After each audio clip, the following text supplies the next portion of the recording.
Bitcoin nám v posledný týždeň prekonal 100 000 hranicu, čiže veľký psychologický míľnik, čo mnoho z nás aj patrične oslavilo, ale tam sa to vôbec nekončí.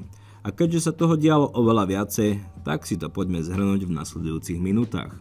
Bitcoin nám bojoval zo 100 000 hranicu posledný týždeň niekoľkokrát a ukázalo sa, že táto psychologická hranica je určitou bariérou, s ktorou sa treba vysporiadať, či sa nám to páči alebo nie.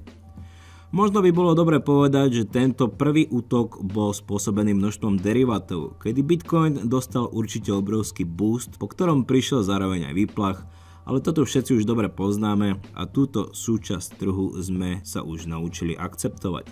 Poďme ale na ďalšie novinky, ktoré sa na mňa nalepili počas posledného týždňa. Mr. M, respektíve môžeme mu dať nickname Golden Digital Mike, sa opäť ozval a opäť sa mu podarilo získať ďalšie bubaky a nákup 15 400 bitcoinov v priemernej cene zhruba $94 000. Znamená to, že jeho firmička sa prvýkrát dostala nad 400 000 bitcoinov, keďže MicroStrategy po tejto kúpe zaznamenáva ďalší rekord. A to bolo v pondelok presne 402 100 bitcoinov a úspešne tak konkuruje Bitcoin ETF fondom. Možno ste to už zaznamenali, ale za posledné obdobie sa v krypte začína posúvať desatina čiarka, ak ide o získavanie peňazí na skupovanie bitcoinov. A tí, čo získavali desiatky miliónov, teraz získavajú stovky miliónov. A tí, čo získavali stovky, už získavajú miliardy.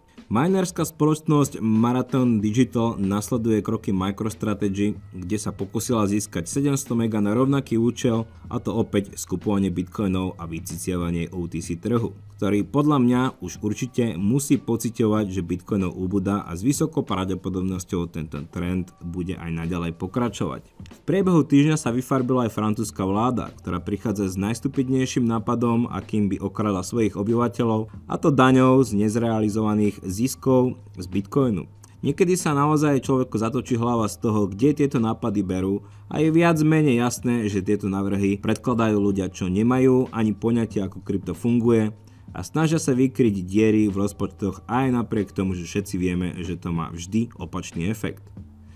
Celkom by ma zaujímalo, ako by chceli tento zákon implementovať do praxe, ak má väčšina hodlerov svoje bitcoiny na privátnych peňaženkách. Ale z druhej strany je to celkom reálna vec, ak ide o hodlovanie krypta na burzách. Ak burzy budú musieť, tak určite radi pozdieľajú údaje svojich užívateľov vládám, ktoré ich o to požiadajú, kde sa vytvorí partnerstvo, v ktorom povedzme pre príklad Binance bude môcť bez problémov pôsobiť vo Francúzsku a za odmenu a spoluprácu nabonzuje francúzskym vymáhateľom tejto dane všetky potrebné údaje, ktoré im užívateľia tejto burzy dali.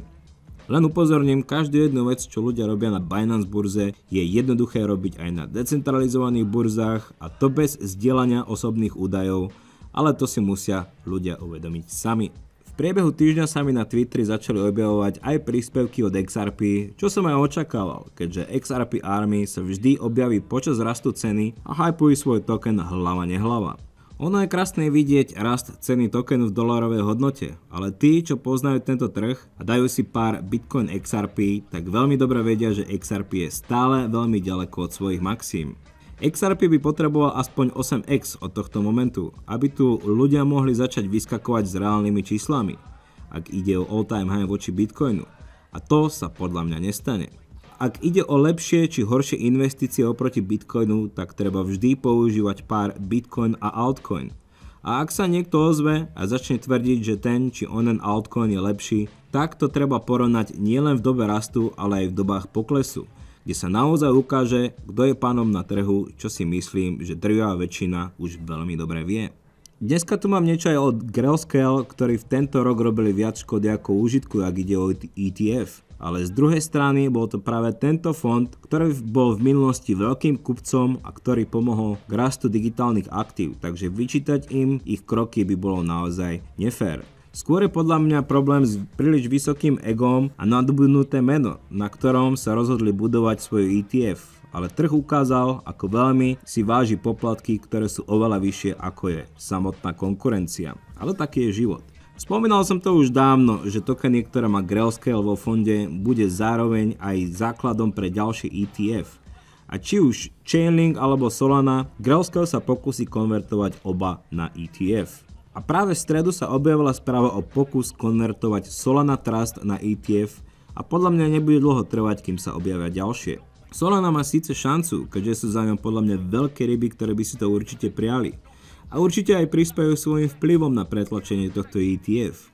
Ale nie som si istý, či to stihnú v ten správny čas. A vôbec sa nedá vylúčiť, že príde Solana ETF a s ňou altcoin bear market. Tu treba povedať ďalší fakt, a to, že altcoin bull market býva z cyklusu na cyklus kratší. A vyžaduje si to nielen skúsenosti, ale aj obrovský kus odvahy naliať peniaze správny čas na správne miesta. Myslím, že každého prekvapilo, že nám za posledný mesiac výrazne vyrastli staršie alty a práve toto je niečo, čo sa dopredu nedá odhadnúť. Nikto nevie, či to bude o 4 roky rovnaké, či budú pumpovať alty z generácie 2017, alebo to budú alty z tohto cyklu. Jedno je ale treba povedať, keď začne klesať Bitcoin, tak je jedno, aký altcoin držíte. Všetko pôjde dole vodou a alty budú krvácať najviac. A je úplne jedno, akú technológiu či prevratné novinky predstavujú na tomto trhu. Áno, každý má obľúbené projekty a drží sa nich. A to je častokrát obrovská chyba, kde treba mať zdravý úsudok o trhu a hlavne skúsenosti z predošlých cyklov. Kde si vie investor povedať áno, mám tento projekt rád, páči sa mi, čo robí, ale v tento moment mu musím dať padákom, zbaviť sa ho a po pár rokoch sa pozrieť späť, kedy bude opäť trh smrdieť altcoin bullrunom. Streda bola zaujímavá aj tým, že v Južnej Koreji sa prezident rozhodol vyhlásiť stanné právo a uzurpoval si moc pre seba. Neviem, či je to obrovská sebavedomosť alebo nafúkanosť tohto typka, ale asi si zabudol naštudovať, ako končia lídri v tejto krajine, kde sa to od druhej svetovej vojne končilo pre lídrov buď zvrhnutím, popravením, vojenským prevratom, odsúdením na smrť, odsúdením za korupciu v mnoha prípadoch a následne basou. Celkom horúce kreslo by som povedal, ak ide o prezidenta tejto krajiny, ktorý skončil zatiaľ tak, že nemôže opustiť svoju krajinu a pravdepodobne zhasne rovnako ako jeho predchodcovia. Mám tu pre vás aj novinku od Celsius platformy a ich zakladateľa, ktorý priznal, že šlo o podvod a akceptoval, že si pôjde posedieť do chladku na 30 rokov. Tak, krásne prezentovaný projekt opäť na centralizovanej platforme a opäť sa to skončilo podvodom. Užívateľia prišli o svoje peniaze, respektíve krypto, a aj keď sa 30 rokov zdá niekomu priveľa, tak treba tvrdo na takýchto fešakov, keďže tu potrebujeme odstrašujúci príklad pre ďalších, ktoré by zamýšľali robiť podobné kroky, ktoré by viedli k podvodom. Vo štvrtok sa objavila ďalšia ťažiarska spoločnosť, ktorá plánuje predať 500 mega svojich akcií na zlepšenie digitálnej infraštruktúry, čo mi znie veľmi podozrivo, ako zabalené pozlátko, v ktorom by si niekto mohol uliať nejaký ten milión bokom. A aby to vyzeralo naozaj legitímne, tak tam samozrejme pridali aj kúpu bitcoinov ako strategických rezerv. Takýchto typov oznámení bude stále viac a pokiaľ to nebude iba čisto kúpa bitcoinu, tak to mne osobne bude vždy smrdieť ako podvod obalený peknými a prázdnymi slovami. V priebehu týždňa sa objavili aj správy, kde Saylor dal Microsoftu 3-minútovú prezentáciu o kúpe bitcoinu a musím povedať, že to robí naozaj dobre. Najprv spravil frontrunning prakticky všetkým a ak sa mu podarí presvedčiť ďalšie spoločnosti, tak mu hodnotu jeho portfólia pekne podvihnú. Či sa tak Microsoft rozhodne, je zatiaľ veľký otáznik, ale podľa mňa skôr či neskôr podľahne aj táto spoločnosť a opäť sa nám bude graf zelenať, ale na to si ešte budeme musieť chvíľu počkať. Rovnako by som sa rád vyjadril aj k Bitcoin dominancii, kedy v priebehu 2 týždňov Bitcoin stratil to, čo získal počas skoro celého roka. Na poklese tejto dominancie mali zásluhu hlavne altcoiny s veľkou market kapitalizáciou, ako je XRP a ďalšie. A tu sa ukazuje, ako extrémne dôležité je načasovanie, keď sa rozhodnete naliať peniaze do altov. Sám som ešte nerozmýšľal nad predajom altov, ale momentálne mám v hlave mesiace marec či apríl 2025. Toto sú mesiace, kedy budem sledovať sentiment a podľa neho sa rozhodnem, či z nich vycúvam a ak áno, tak v akom množstve. Jednu vec v krypte zo srdca nenávidím, a to clickbaity. A práve správy na základe clickbaitov brutálne zavádzajú potenciálnych investorov. Keď som videl správu o potenciálnej investícii BlackRocku do XRP vo hodnote $9,000 miliárd, tak som najprv vybuchol smiechom a potom som sa chytil za hlavu. Ako môže spoločnosť, čo spravuje 11 500 miliard dolárov, naliať skoro väčšinu do XRP? Totálna stupidita ľudí, čo píšu tieto články.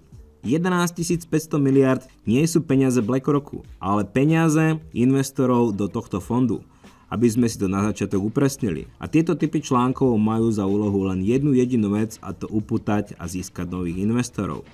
Úplná blbosť, klamstvo a zavádzanie.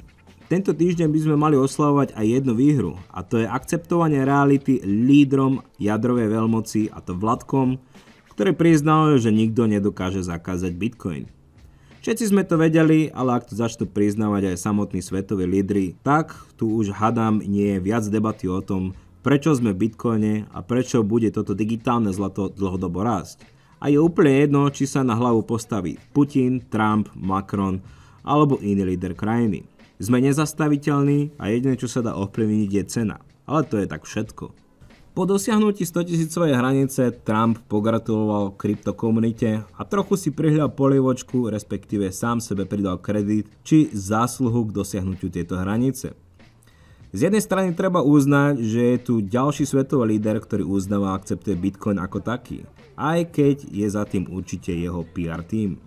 Je to pre nás obrovské plus, keďže Amerika je ekonomickým lídrom sveta a Bitcoinu tu dáva výrazný glanc.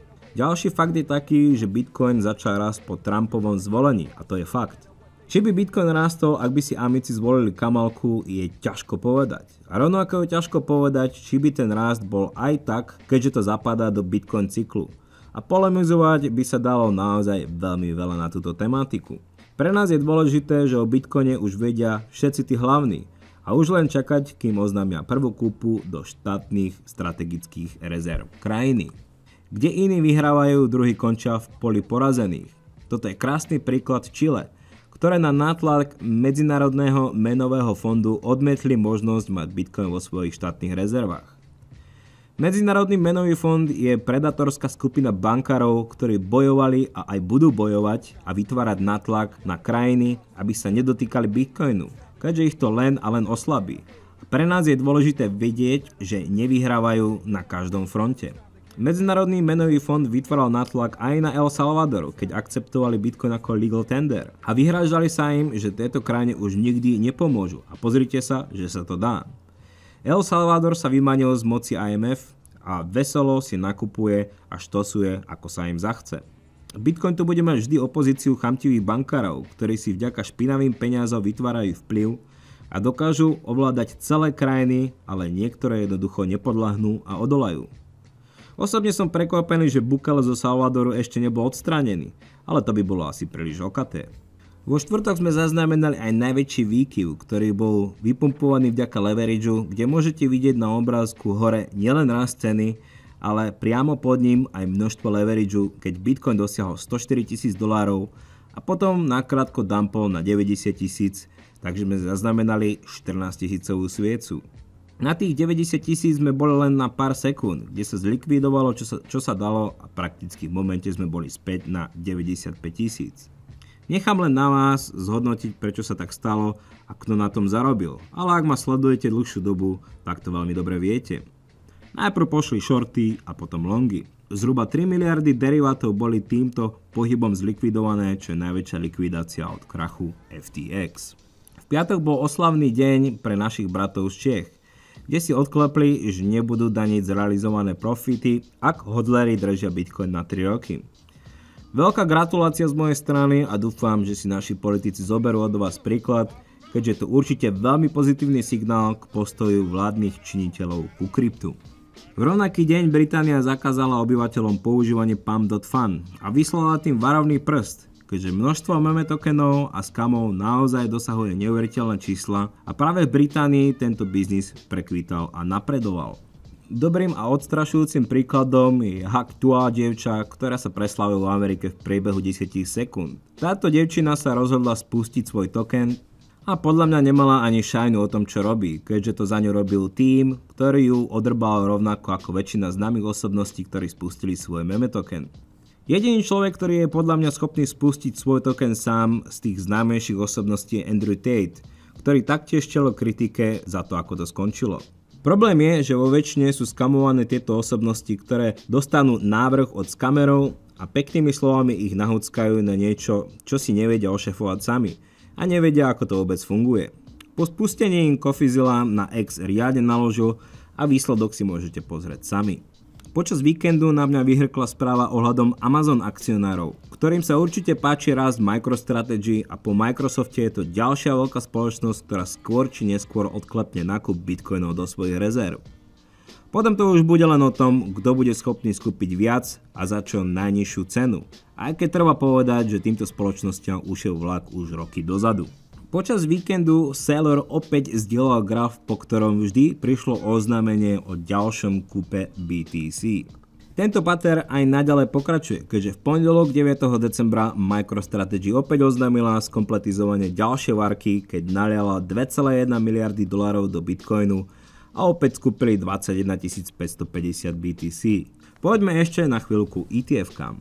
Ethereum ETF zaznamenalo prílev 836,8 milióna dolárov, čo je nový rekord. Zatiaľ, čo Bitcoin ETF zhltli mierne cez 2,7 miliardy dolárov, takže vyzerá to tak závod medzi všetkými Bitcoin ETF a MicroStrategy na druhej strane. Bitcoin rezervy aj naďalej krvácajú a to je dobrý signál, kde odišlo zhruba 26 600 BTC.